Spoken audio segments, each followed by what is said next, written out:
Kembali bersama kami, pemirsa Pengadilan Negeri Jakarta Timur menggelar sidang pembacaan dakwaan jilid 2 terhadap Tiva Auziatiasuma atau Dr. Tiva pada hari ini. Namun terdakwa Dr. Tiva tidak hadir dalam persidangan sehingga sidang kembali ditunda 2 minggu ke depan.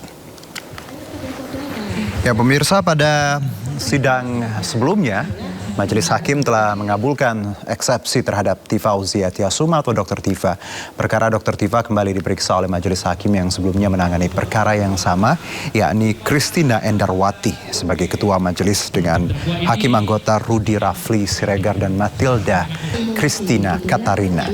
Sidang dimulai tepat pukul 9.03 dan hanya berlangsung sekitar 7 menit dikarenakan pihak terdakwa Dr. Tiva belum hadir.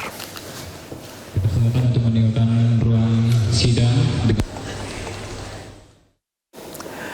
Sementara itu Joko Widodo merespon langkah Dr. Tiva yang mengajukan pra-peradilan dalam perkara tudingan ijazah palsu miliknya. Jokowi meminta Dr. Tiva untuk mengikuti pokok perkara agar kasus ijazah dirinya segera tuntas. Ya, Presiden ke-7 Republik Indonesia Bapak Joko Widodo pertanyakan alasan Dr. Tiva dalam mengajukan pra-peradilan kasus tudingan ijazah palsu miliknya. Jokowi menyebut jika Dr. Tiva yakin ijazahnya palsu maka sebaiknya segera dibuktikan di persidangan pokok perkara. Jokowi juga lagi-lagi menegaskan siap hadir di persidangan dengan membawa seluruh dokumen akademik miliknya termasuk ijazah. Ya kalau yakin 100% palsu, mestinya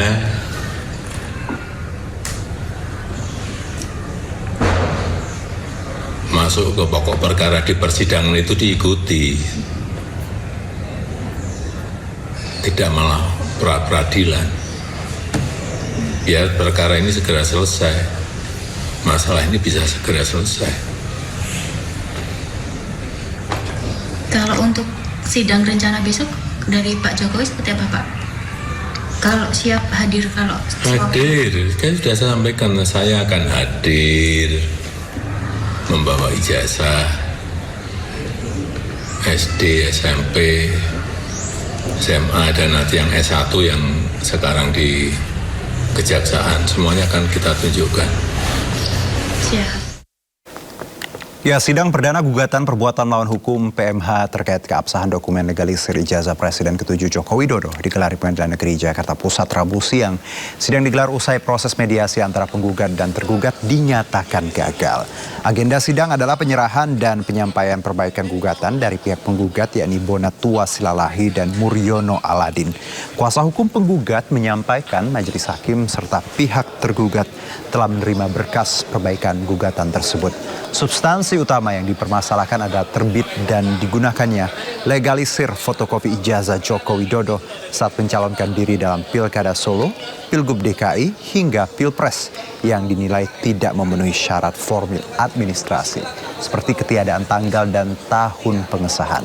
Sebelum berlanjut ke sidang pembacaan gugatan hari ini, upaya mediasi telah dilakukan sebanyak 4 kali, namun rangkaian mediasi mengalami kebuntuan akibat ketidakhadiran para tergugat utama secara langsung. Ini saya merasa bahwa dengan tiadanya tanggal itu menghilangkan jejak penelusuran. Sehingga kita tidak bisa mengkoreksi benar nggak dulu dilegalisir. Kita tidak bisa mengkoreksi, dulu kalau seingat saya ada tahun sekian, tahun di waktu yang sama ada juga yang melegalisir. Ini mengaburkan penelusuran kita. Ya, pemirsa, Presiden Prabowo Kamis sore meluncurkan motor listrik nasional Molinas. Presiden berencana mempermudah kepemilikan motor listrik guna melepas ketergantungan bahan bakar minyak impor.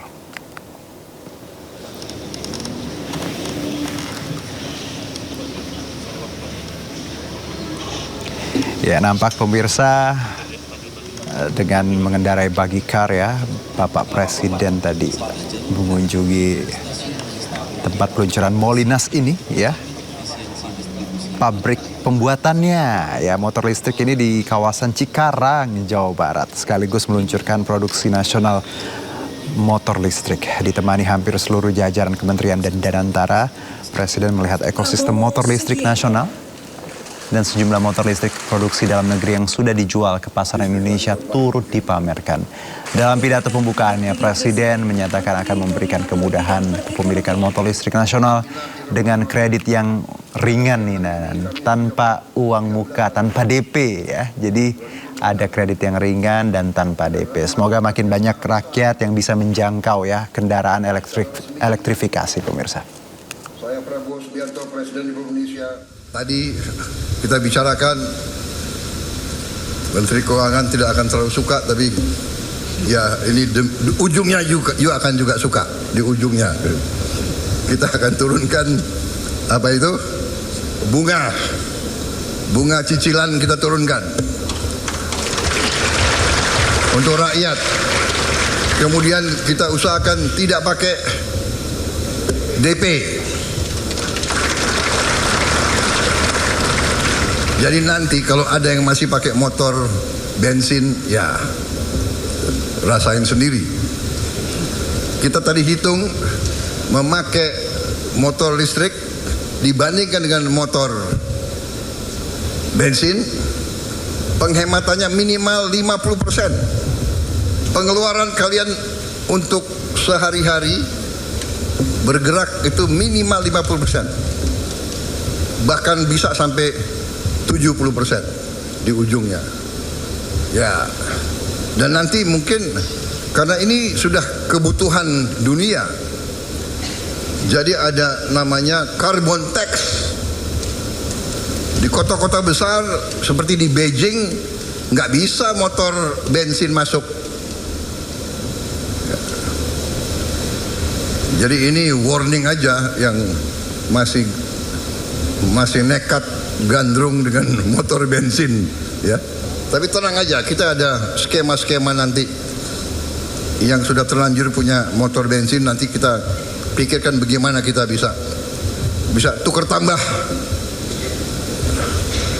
Kalau setor motor yang lama dapat motor baru, ya tambah dikit lah ya kan.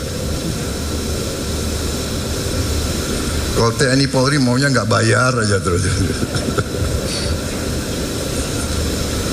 Baik saudara-saudara, saya kira intinya sudah saya sampaikan.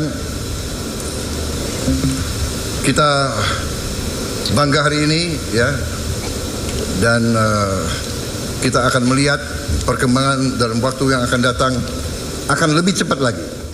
Ya, biar proses hukum yang berjalan, pemirsa, dan kita nggak boleh main hakim sendiri ya tadi.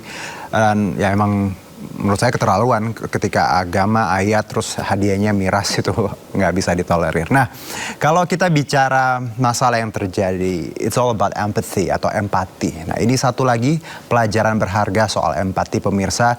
Deretan tenaga kesehatan yang sempat merundung pasien BPJS Yurizal ini diberhentikan dari tempat kerjanya. Nike Adelia Marliana, seorang nakes RSUD Cicalengka, Kabupaten Bandung, diberhentikan karena komentar yang tidak punya empati di media sosial. Ingin mengucapkan turut berbelasungkawa kepada keluarga korban Yurizal dan juga ingin mengucapkan permohonan maaf yang sebesar-besarnya kepada keluarga korban atas komentar saya di tweet.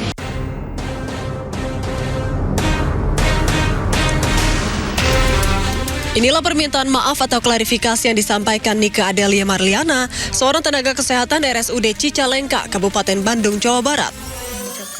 Permintaan maaf disampaikan usai ucapan nir empatinya di media sosial terhadap pasien BPJS yang meninggal Yurizal menuai kecaman beberapa waktu lalu. Namun, ucapan permintaan maaf saja ternyata tidak cukup. Bupati Bandung Dadang Supriyatna telah meminta manajemen rumah sakit mengambil langkah untuk memecat Nike. Ucapannya tersebut dianggap tak beretika, melanggar aturan, serta mencoreng dunia kesehatan dan institusi rumah sakit. Tidak beretika, tentu saya sangat kecewa.